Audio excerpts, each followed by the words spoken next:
మహిమ్నా స్తోత్రంలో, శివమహిమ్నా స్తోత్రంలో పుష్పదంతుడు అంటాడు, నమో నీధిష్టాయ ప్రియదవదవిష్టాయ చ నమో, నమ క్షోధిష్టాయ స్మరహర మహిష్టాయ చ నమో, నమో వర్షిష్టాయ త్రణయన అవిష్టాయ చ నమో, నమ సర్వస్మైతే తజిగమితి శర్వాయ నమః అంటాడు.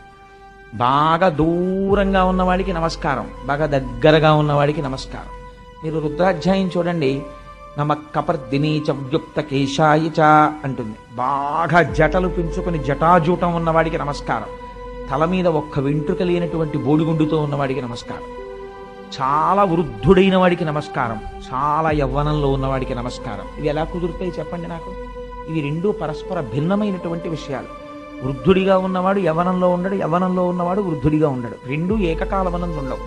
కానీ ఈశ్వరుడు అలా కాలమునకు లొంగేటటువంటి వాడు కాడు. కాబట్టి ఆయనకి భిన్నత్వము, ఈ రెండూ పరస్పర విరుద్ధములన్నవి ఉండవు. ఆయన ఏకకాలమునందు దేనినైనా సాధించగలడు.